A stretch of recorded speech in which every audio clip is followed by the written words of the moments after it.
Halo semuanya, kembali lagi bersama gue Asdai dan Royhan di Ngopi Time. Gokil. Parah. Dokter Boyke. Nah, nih Ki, gue punya pertanyaan buat lo.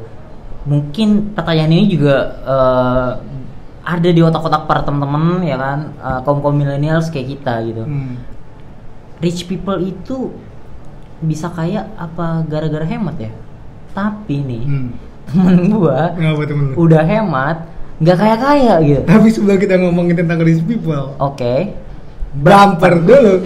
Halo pemirsa, selamat datang di Ngopi.live. Oke, jadi gini ya. Emang sih gue lihat rich people itu sebenarnya hemat itu nggak jadi satu kunci. Oke. Bukan satu indikator. Jadi bukan berarti kalau lo mau kaya harus pelit sama diri lo, nggak boleh beli apa-apa, makan sehari sekali gitu. Bukan berarti lo merencanakan keuangan lo pelit gitu. Jadi hemat mungkin menurut gua lebih ke lo bisa pinter manage, ngepost. Jadi perencanaan keuangan lu udah oke. Jadi bener-bener lu manage dengan konsisten menjalankan target yang lu pengen. Mungkin itu salah satu kunci ya. Financial plan. Cuman ya harus bener-bener ibarat kayak lu mau nyebrang pulau nih. Mau nyebrang pulau, targetnya tuh pulau tuh. Nah mungkin target itu bisa kayak dana pendidikan, dana pernikahan, dana pendidikan anak gitu ya. Buat apapun lah itu targetnya. Cuman kalau kita mau ke pulau kan butuh kapal, alat untuk menujunya itu kan, atau lu mau bangun jembatan, atau lu menggunakan sampan, atau lu menggunakan gedebong pisang juga boleh. Cuman kan yang namanya perairan ada ombak, ada badai. Badainya kayak apa sih, maksudnya kayak gimana? Kayak pandemi sekarang ini. Pandemi belum usai, ya kan? Belum lagi ada perang dagang. Si negara-negara besar itu kan. Jadi banyak sekali badai, ombak yang harus kita hadapi nih. Jadi target itu kalau gua sebenarnya target itu target itu nggak boleh berubah, tapi perencanaan kita yang menyesuaikan dengan badai-badai yang akan kita alami. Lu mau pakai kapal pesiar nih, berarti badai lagi kencang. Lu mau pakai sampan berarti lagi enjoy. Jadi buat teman-teman yang wah gue harus kerja keras terus nih, enggak juga, gue harus hemat terus nih, enggak juga. Jadi ada posisi di mana kita bisa melaksanakan dosa finansial. Ada di mana kita bisa gue harus tahan untuk nggak keluarin duit. Atau misalkan lagi pandemi kayak gini gue nggak boleh beli barang-barang mewah. Biasanya kalau lagi krisis gini cash is king. Jadi menyediakan cash betul-betul gitu kan. Jadi menurut gue ya kayak gitu sih. Berarti strateginya harus pinter juga ya. Nggak cuma harus gue harus kayak gini nih. Gue harus kayak gini nih. Gitu. Tapi bagaimana kita bisa menempatkan pada porsinya masing-masing gitu. Setuju banget gue. Jangan sampai cuma hemat tapi nggak ada ininya gitu kan. Bisa santainya. Tim seru gue. Kayak bisa kemarin. Tim santuy juga. Ya, tapi juga sebenarnya ada silent killer.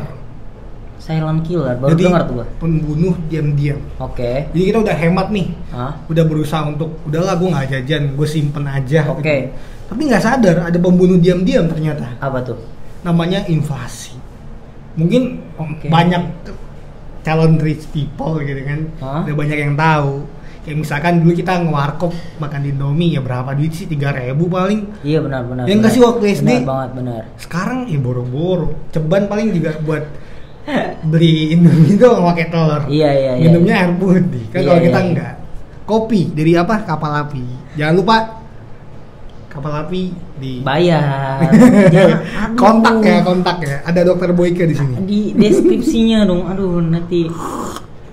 Gitu. Jadi ada silent killer. Jadi ibaratnya rupiah itu nggak ada nilainya di saat tahun ini ketimbang tahun-tahun sebelumnya yang memang masih kita bisa nikmati mata nilainya itu loh. Iya benar. Terus gimana antisipasinya? Ya perbanyak kalau duitnya. Lu gandakan duitnya. Pakai yang keluarin dari barang itu. Tahu gak? Yang dulu itu yang keluarin dari belakang. Oh iya. Yang oke, paham ya, ngerti lah. Ya. Cari aja di YouTube nanti yang bisa ngeluarin uang orang itu. Siapa sih namanya, lupa gue. Udah nggak usah sebut lah. Ya kan yang bisa menggandakan uang. Dengan apa sih? Ya dengan lo bisa bisnis, lo bisa buka usaha. Tergantung lo mau jadi pembisnis atau pedagang. Kalau pedagang itu menurut konsep gua, dia punya modal, punya duit, kelola sendiri. Kalau pembisnis itu dia kayak dia modalin nih, dia manage doang. Oke. Pembisnis itu biasanya kayak investor. Dia kan pembisnis tuh. Jadi dia ya udah, gua tahu nih ada bisnis yang oke, ya udah gua modalin. Yang penting gua tahu banget tuh bisnisnya. Kalau pedagang kan benar-benar merintis kan, ngebuat konsepnya, develop produk. Benar-benar dari nol banget gitu loh. Tapi kalau pembisnis ya itu pintu yang mana yang lu pengen pilih. Gitu. Nah, buat gua nggak ada perbedaan ya. Maksudnya buat gua ya pilihan lu terserah. Kalau gua kan dari pedagang dulu kan. Dari sekolah, zaman sekolah lu tau lah gimana gue dagang segala apa juga gue jual, palu gak ada lah, apa lu mau gue ada gitu. Betul. Nah akan pindah karena manusia kan sifatnya nggak puas kan, pengen terus. Nah beralihlah ke pedagang. Sebaiknya orang yang udah kenal investasi akan nggak puas, pasti akan buka usaha. Gitu. Jadi konsep manusia memang nggak ada puasnya. Nah untuk cara menggandakan uang itu dua pilihannya.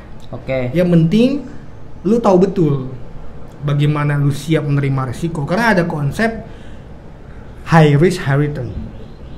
Jadi ada konsepnya itu high risk high return. Bagaimana tinggal kita orangnya kayak mana sih? Kita orangnya berani ngambil risiko, yang penting kan diperhitungkan kan. Betul, itu dia. Cuman penting. Ya, tapi banyak juga kendalanya soal modal. Buat gua modal itu nomor sekian lah. Buat gua lu punya inovasi, punya kemauan, ya ntar datang sendiri kan, bisa pakai sistem PO kalau yang mau buat dagang kan. Ya pre-order. Ya kan sekarang yang mau buat misalkan mau jalur pembisnis udah banyak peer to peer lending yang bisa ngemodalin gitu kan. Ya. Itu pilihan lu, atau lu mau jadi investor gitu kan, investasi udah mulai dari 100.000. Ya mungkin nanti kita juga bisa bahas gimana kita mulai investasi dari mulai dari 100.000 kan udah banyak tuh. Cuma kita kupas tuntas. Betul, makanya nih teman-teman dari Ngopi Time ini jangan sampai kelewatan episode-episode Ngopi Time yang akan datang bersama Dr. Boyka. Enggak gitu dong. Oh bukan ya? Bukan. Mentang-mentang sekarang saya setelannya kayak Dr. Boyka. Aduh, luar biasa. Enggak, bukan. Saya ngefans banget sama Dr. Boyka tuh, luar biasa. Pembahasannya beda ya? Udah. Mungkin kita bahas juga bagaimana Dr. Boyka tuh, apakah dia punya aset, seperti apa, kita bisa kulik. Nanti kita bahas. Oke, segitu aja perjumpaan kita pada hari ini. Terima kasih Azari. Mantap Rehan. Jangan kemana-mana. Salam literasi.